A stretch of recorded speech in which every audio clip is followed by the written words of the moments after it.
राज्यातील शासकीय कंत्राटदारांनी राज्य सरकारला थेट अल्टिमेटम दिलाय। कोल्हापुरात महाराष्ट्र राज्य शासकीय ठेकेदार महासंघाचे राज्यस्तरीय महाअधिवेशन पार पडले।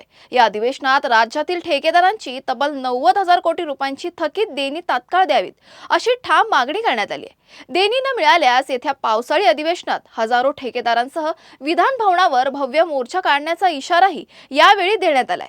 आर्थिक अडचणीत सापडलेल्या अनेक ठेकेदारांवर आत्महत्येसारखी वेळ आली असून सरकार आणि विशेषतः सार्वजनिक बांधकाम विभागाचे मंत्री याकडे दुर्लक्ष करत असल्याचा गंभीर आरोपही करण्यात आलाय। आमच्या कोल्हापूर जिल्ह्याचे जवळपास 11 ते 12 हजार कोटी रुपये प्रलंबित आहेत। महाराष्ट्र राज्याचे जवळपास 70 ते 80 हजार कोटी प्रलंबित आहेत। जवळपास 3 ते 3.5 लाख पेक्षा जास्त कॉन्ट्रॅक्टर यामध्ये सफर होत आहेत। आत्ताची परिस्थिती अशी आहे की कॉन्ट्रॅक्टरला एक तर आत्महत्या करायला पाहिजे, अन्यथा घरातल्या बायकांचं आपल्या सोनं नाणं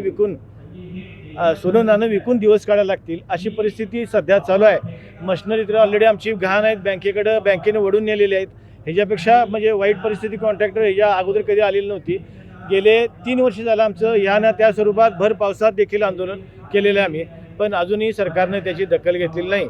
आता आम्हाला शेवटचा पर्याय म्हणून अधिवेशनाच्या वेळेला आम्हाला सरळ धडक मोर्चा अधिवेशनाच्या वेळेला सगळ्या आमच्या यंत्रसामुग्री, आमचे ऑपरेटर, सगळे जे काय आमचे लेबर विभाग असतील या सगळ्यांना घेऊन विधान भवनावर धडक मारावी लागेल।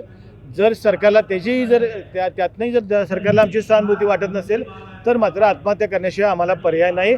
आणि आम्ही याच्यामध्ये एक ठराव केलेला आहे की आपला जो निधीची कमतरता आहे, निधीची तुटपुंजा मिळत आहे, तो ठोस प्रमाणामध्ये मिळाल्याशिवाय आम्ही कुठल्याही प्रकारचे काम पुढे चालू करणार नाही।